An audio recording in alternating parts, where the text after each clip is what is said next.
In the Cold War, the United States did not just fear Soviet weapons. It feared uncertainty. It feared not knowing how many bombers the Soviet Union had, where missiles were being built, how fast military programs were advancing, and whether Washington was underestimating a rival that seemed determined to challenge American power on every front. In that kind of world, information was not a luxury. It was survival. And few machines changed that reality more than the U-2, the American spy plane that helped transform intelligence into one of the most powerful tools of the Cold War.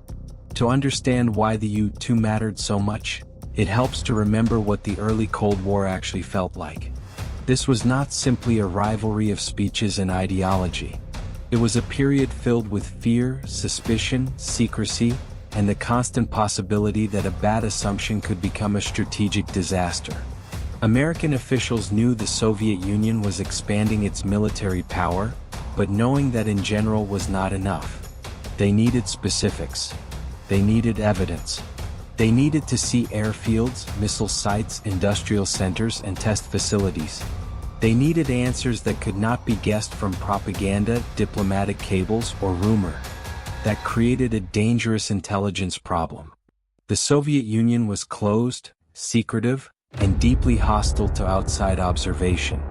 Traditional reconnaissance methods had serious limits. Ground sources were incomplete. Public information was unreliable.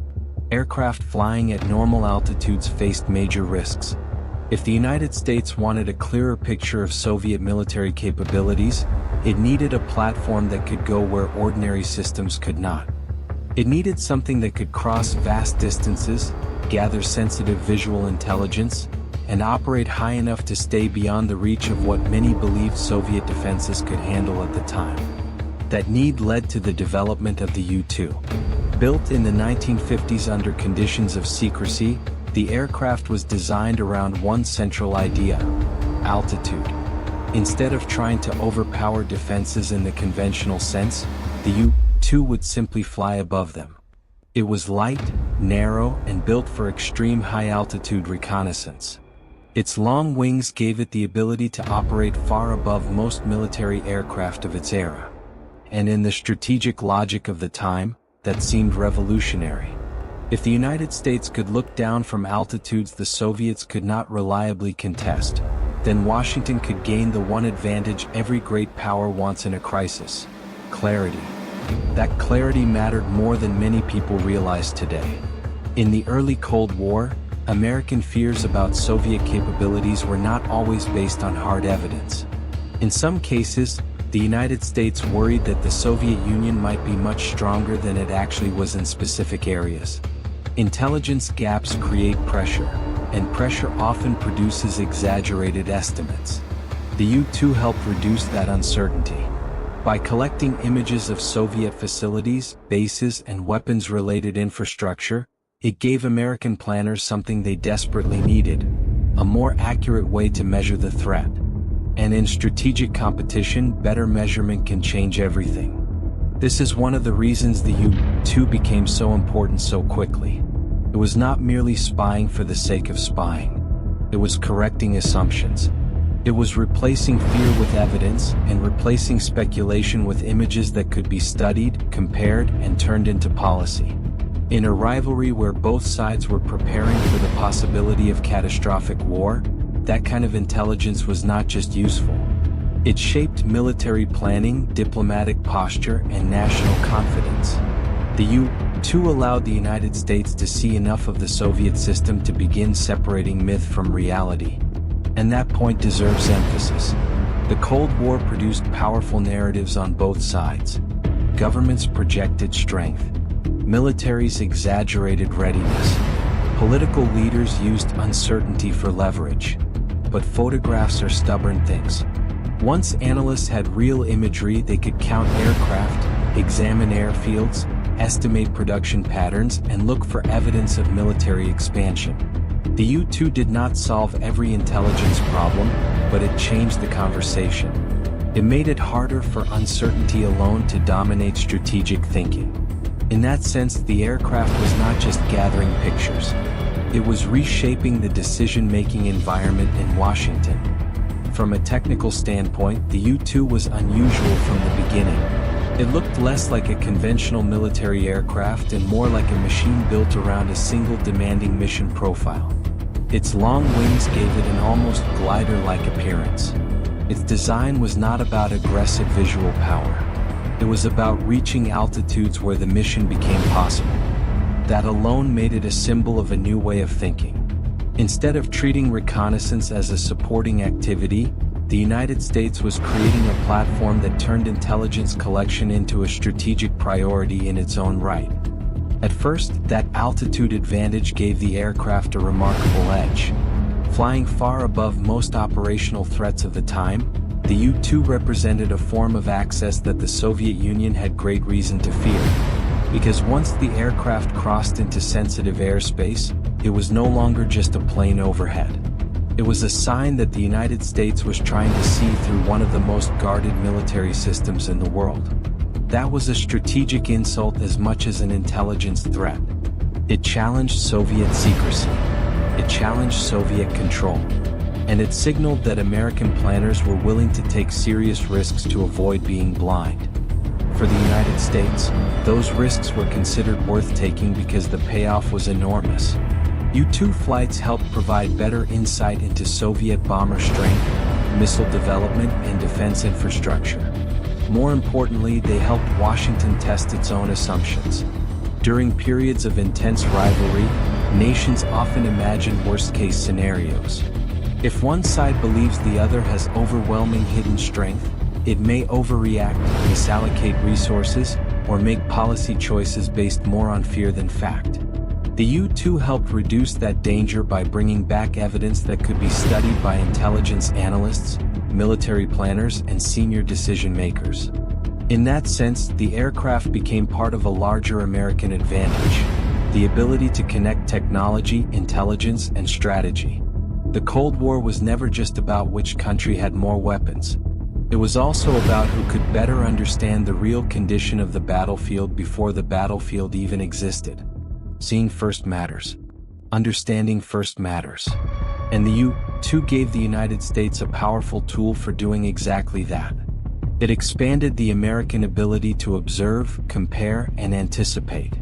Those are not glamorous words, but in geopolitical competition they are often more valuable than raw drama. Still, the U-2 was not operating in a world without consequences. Every successful mission carried political danger. Flying over Soviet territory was not simply a technical act. It was a strategic gamble. If the aircraft remained out of reach, it reinforced the image of American competence and Soviet vulnerability. But if something went wrong, the fallout would be international. The very success of the U-2 depended on the belief that the aircraft could operate above danger. That belief gave Washington confidence, but it also created the conditions for one of the most famous intelligence crises of the Cold War. In 1960, that confidence collided with reality. A U-2 piloted by Francis Gary Powers was shot down over Soviet territory, and the consequences were immediate. The incident became far more than the loss of an aircraft. It exposed the political costs of reconnaissance in dramatic fashion. The United States, which had tried to maintain plausible cover around the flight, suddenly faced public embarrassment and diplomatic damage. The Soviet Union used the event to score a propaganda victory, and what had once been a shadowy intelligence operation became front-page international controversy. But even that incident, serious as it was, did not erase the aircraft's strategic importance. In some ways, it proved just how important the missions had become. You do not trigger a crisis like that over something trivial. The U-2 mattered because it sat at the intersection of fear, secrecy, technology, and state power. It showed that intelligence collection in the Cold War had become a central arena of confrontation. Nations were no longer competing only through armies and missiles.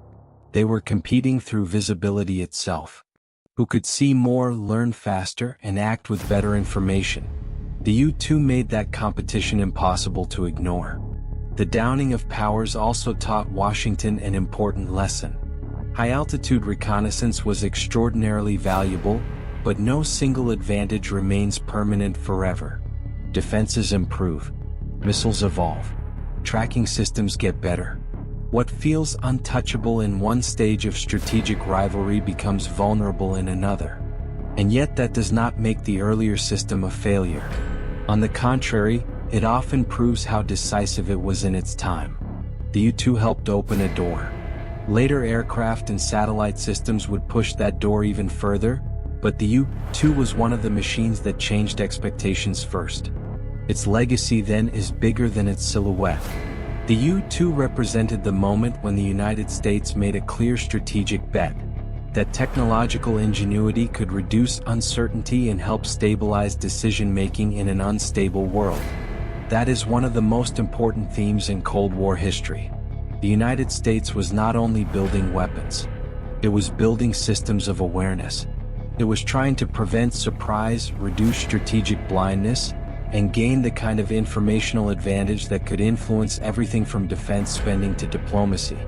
The U-2 became one of the clearest symbols of that effort. It also changed how intelligence itself was valued. Once the aircraft demonstrated what high-altitude visual reconnaissance could achieve, intelligence was harder to treat as a secondary function. It became central. Decision-makers saw what better information could do. Analysts gained material that could challenge assumptions. Military planners could work from stronger evidence. The entire architecture of national security began to reflect a deeper understanding that knowledge, when gathered at the right time, can alter history just as surely as military hardware. For an older American audience, that may be one of the most powerful reasons the U-2 still matters. It belongs to a period when the balance of world power felt fragile, when the Soviet Union appeared dangerous and opaque, and when American strategy depended not only on strength, but on discipline, innovation, and foresight. The U-2 fits that memory perfectly. It was not loud. It was not theatrical. It was purposeful. It flew high, looked deep, and returned with something more valuable than spectacle: understanding. That is why the U-2 changed the Cold War. Not because it won the rivalry by itself, and not because it was invulnerable forever, but because it altered what the United States could know. And in a world defined by secrecy and fear, better knowledge meant better strategy. The aircraft helped Washington move from anxiety to evidence, from guesswork to observation, and from strategic darkness toward something closer to clarity. In the story of American power during the Cold War, that was not a side detail. It was a turning point,